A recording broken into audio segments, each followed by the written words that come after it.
Welcome back. My first guest is the first guest we've had on the show. I'm very excited about that. Who's been cited by People magazine as a worst-dressed person. It's very exciting. You know him from his hit movies, Stand By Me, The Lost Boys, and many more. Please welcome Corey Feldman, everyone.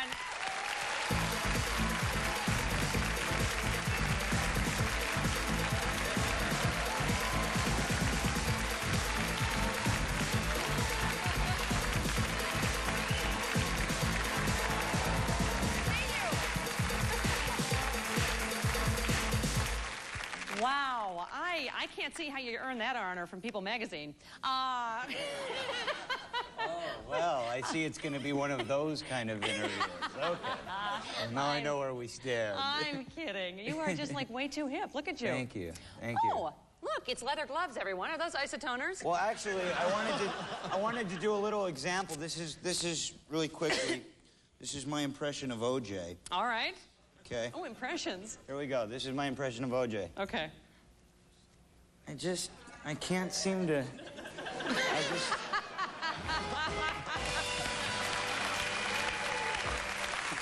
you.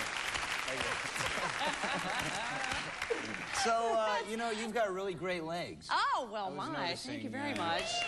Pretty impressive, isn't it? Oh, please. Best looking legs on a talk show host I've ever seen. Well, bless you. You know, I have to say, I actually have been a fan of yours, but the question that I've always wanted to know has finally been answered. Oh, you're that Corey. See, yes, that Corey Haim thing. It follows you everywhere. That Corey Haim thing. You know, it's really disturbing, too, I have to tell you. When I go out in public and people go, hey, aren't you Corey Haim? No. First of all, I don't know who Corey Haim is, and if I had a name like that, I would shoot myself. But, no, Corey Haim is Corey Haim, and I'm Corey Feldman, and we are two very different No one's ever, people. like, yelled his name out at a tender moment with you or anything, have they? Oh, yeah. Well, one time I was, you know, having sex, and this girl said, you know, Mr. Ham, you're just the best. Let's come back from that place. Yeah. All right, now, I love that picture. Wait, where was the you picture? Moved it now. I'm sorry. That is a great picture. That was what won you the worst dressed honors for People magazine. That's the one. And I have to tell you, you know what? I was at the party that you wore that at. I saw you. Yeah. And this what'd you think? This is part of the thrill of getting a talk show that I can now ask you in person. What the hell were you thinking?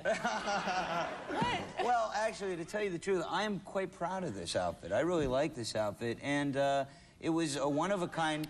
It's a one-of-a-kind from a designer in France.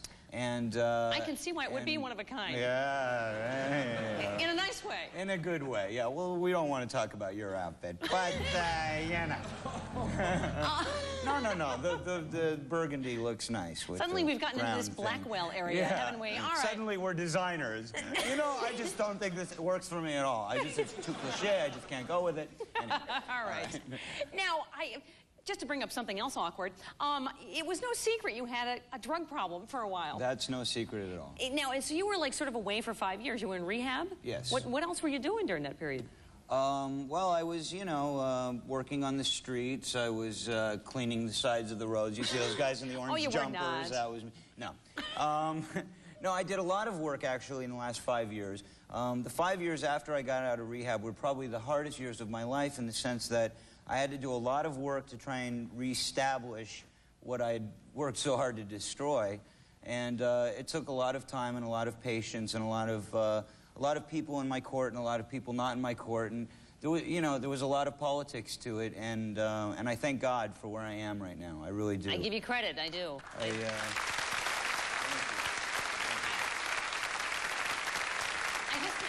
Before we move on, though, I just have to ask you one question, because I remember reading during that period you were dating Drew Barrymore. Yeah. That was actually before I got really bad into drugs. Right before I got really bad into being a heroin addict, which is what I was. I was going to say, because you two probably, like, never got a hotel security deposit back in your life, did you? No, you know... I'm just asking. Well, we were both on the worst dressed list together in that time, so, you know. Actually, you know, I wanted to tell you, I think it's such an honor to be on that worst dressed list because the last time I was on it was 5 years ago, so I take it as like an achievement, you know, like I'm back where I need to be because I'm back on the worst dressed list, you know. So it's really, I know that my career is really going somewhere when I'm back on the worst dressed person. Well, you know, you are back on track. Now you have a new TV series, which is amazing, called Dweebs. Called Dweebs. And, which I love. Thank you. How did this happen? Well, actually, I was panhandling in front of the network, and they actually asked me to come in, and they asked me to read for the network and the studio, which was a very nerve-wracking thing. I met with Peter Noe, who's the executive producer, a very great, talented man, and he really is the one who believed in me and thought that I was right for this, and we went in and I met with this studio and I read for them, and it was very nerve-wracking because I hadn't done that in about 10 years because I was at a position in my career before the drugs and the arrests and all that stuff where I didn't have to read anymore.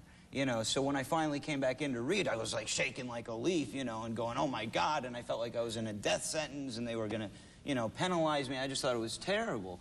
And then I walked into this room and it was darkly lit and I was gonna be interrogated, and I went in there and I won the studio's approval, and that was such an amazing accomplishment for me because I knew that, you know, I took the courage and I made myself get through it and I got over it and I did it, and it was just such a great feat that it didn't matter if I got the role. And then, I got the network approval, and then it was just like... But tell us about the show. No, so what is this show about, for those of us that haven't seen it? The show is a great show. It's a computer comedy. It's about a bunch of guys who are called dweebs, and in the sense, dweebs really isn't dweebs. I mean, you know, dweebs are really people that are... What is that? Is it like a geek or a nerd, or well, is yeah, it's like a geek or a nerd, you know, and so you could call me a dweeb because you may think that I'm a dweeb. Oh, not to your face, I wouldn't. Yes, of course not. You'd say other things to my face, but not that one. But it's a bunch of computer guys. It's a bunch of computer guys, and basically we all work in a software company. It's a lot like Bill Gates. Bill Gates, it would be like the Warren character, who's Peter Scolari, who's a great actor, and he's the guy who's basically running the company, and Farrah Forkay comes in and she tries to run the office, and we're a bunch of guys who basically are so out of touch with reality and we're so interested in computers that we lose total concept of what it's like as an everyday individual. I think we have a clip from that very show, Wonderful. Surprisingly enough. Let's take a look at Dweebs. I think it's hard for you to let people get close to you. I want you to try to say something loving to someone in this room.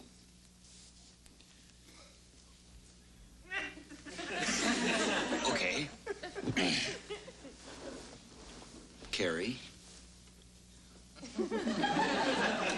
I would love to oil you up and... When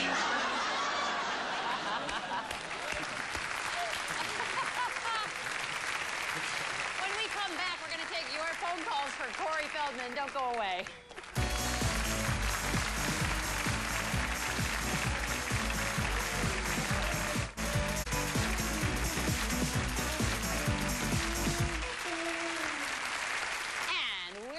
With the star of Dweebs, actor Corey Feldman, who would seem like the last person in the world to play a dweeb. Can I just tell you? Thank you very much. You're like for the that. epitome of cool. Thank you. Well, actually, the reason that my character is a dweeb is because I'm the guy that is so cool that he's actually a dweeb. Have you ever met those people that try to be so cool? They try so hard to be cool all the time that makes them a dweeb. Well, you know, I hate to puncture a hole in your cool, but can we get a close-up? Because I noticed you have a hole in your white tube Oh, socks. stop it. There's a hole Stop right that. there. I'm sorry. I'm sitting like this for the rest of the day. Blew my whole image on you. I can't believe you just pointed that out to me. I'm sorry. My publicist says to me backstage, you have a hole in your sock. Make sure that, you know, can you like twist it and stick it through the thumb deal? You know, when you stick it through the crack in your big toe and then it comes out, looks like you have a new sock. But... Now, Corey, now wait, before we go to phone calls, I have to ask you one thing, because you've been in the press a lot for being a friend of Michael Jackson's. Yes. I'm wearing 2 gloves today. How did that start, or when? Well, actually, we met on the set of Goonies. Steven Spielberg was friends with him, and I told Steven that I really wanted to meet him, and he had told me that Michael was interested in coming down and seeing the sets. And one day he showed up. Steven said, well, Michael's going to show up at 11. And it was about 10 o'clock in the morning, and I'm on the set, and I feel this presence. I swear to God, this is a true story. I feel this presence, and I turn around, and I have no idea that Michael's going to be there, and I turn around, and he's walking towards me. And it was the most awesome thing in the world. And I walked up to him, and I was completely nervous, out of my mind. And I walked up to him, and I said, excuse me, are you Michael Jackson? He said yes. I can see why you're on Dweebs now. Of all people in the world you would have to ask. Well, let me tell you something. I got beat up so much as a kid in school. I got beat up so much, instead of bringing Apple, I would bring Band-Aids to school because I was prepared for the worst-case scenario. I don't know what that means. All right, let's go to our callers for you. Corey, John Boyd from